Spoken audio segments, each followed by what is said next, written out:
Hey, I want you to guess right now who the 3 NBA players are that have had back-to-back 20-point, 20-assist games. John Stockton, definitely. That's almost too easy. Okay, Magic Johnson, yep. All-time passer, Hall of Famer. Now here's where things get interesting, because this last guy's only played 4 seasons in the league and is already on this list.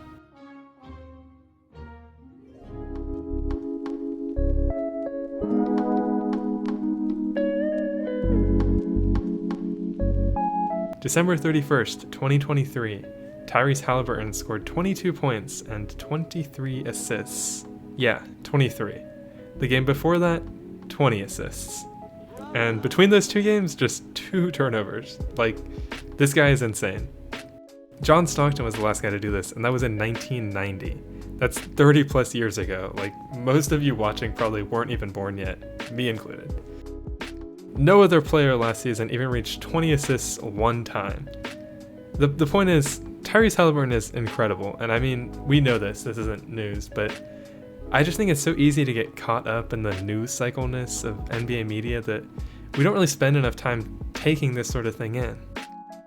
This guy will be on this list forever. And I think this is why I like the NBA. Basketball is flashy, it's fast, but it's also a game that you can really mold to your own style. I don't think these 3 guys are the greatest players of all time just because they're on this exclusive list.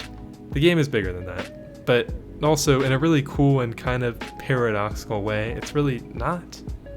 Here's another one. Who do you think holds the record for most 3-pointers attempted in a game with 0 makes? If you're feeling really adventurous, try to guess how many attempts too. I highly doubt many of you said Delano Banton with 15 attempts. Yeah, 15 attempts and no makes. Needless to say, he's a graduate from the Dion Waiters School of Shooting.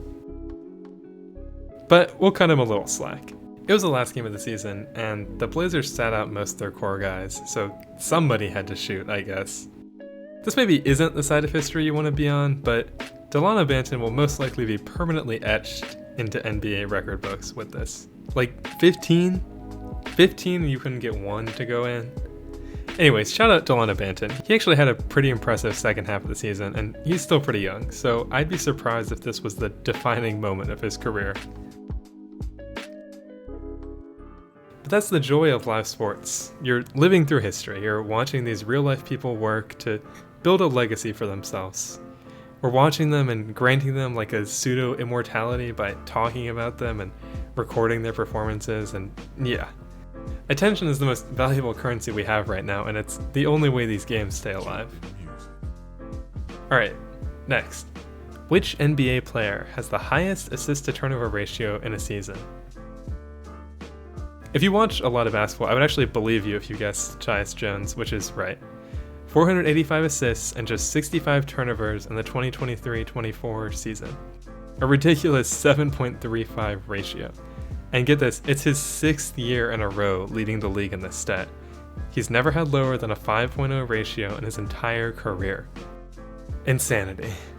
For reference, Chris Paul had an assist to turnover ratio of 5.2 this year with a career average of 4.1. John Stockton peaked at about 4.3 with a career average of 3.8. Tyus Jones' career assist to turnover ratio is 5.4. The craziest part?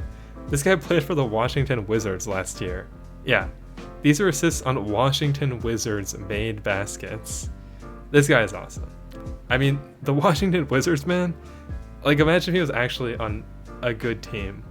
Oh, Lord, don't get me salivating and fantasizing about things. Oh my God. Okay, last one, then we can all get out of here. Who are the only 2 players with at least 5 blocks and 5 steals in back-to-back games? One of them is a guy you might be familiar with, Michael Jordan. If you don't know him, that's cool too. He's a bit of a deep cut. The other guy is someone who you will know the name of if you don't already, Victor Wembanyama. For a guy that's over 7 feet tall, back-to-back games with 5 blocks isn't necessarily that impressive, but the steals definitely are. I mean, he really does play just like a huge lanky guard with the quick hands, tight handles, the shooting, like everything. And this is one of the few cases where NBA fans, media, basically anyone even remotely connected to the league set absurdly high expectations for a player, and he just crushed them. Literally greatest of all time potential, future face of the league after just his rookie year. All you have to do is watch one game from this guy and you can just see the potential oozing out of him. It's awesome. Watch this guy run up and down the court. He's like a little gazelle. And then he raises his arms and absolutely swallows shots that really shouldn't even be blockable. Youngest player to ever lead the league in blocks per game. A record that will not be broken, at least until he retires. Although, side note, not the first rookie to do this. Shout out Manupal. Is this glazing? Maybe. Do I care? Not really. This is the point I think I'm trying to make. Passion isn't lame. It's okay to be excited about someone doing something that's maybe inconsequential, because that's literally the whole point of sports. Winning a championship is the goal, yeah, but it's not like that's all that there is. To really enjoy basketball, you have to be okay with getting caught up in these little things. We might be living in the greatest basketball era ever. At the very least, one of the most talented. I mean, this Wembanyama guy, man, he just had a 5x5 this season. His rookie year. He'll probably have a quadruple double next year. And just, yeah, keep enjoying basketball. Keep celebrating these random little players and their random records and all of it. Appreciate the world around you. Enjoy life. Be a good person. Moral of the story is, everything's allowed to matter. Thanks for watching.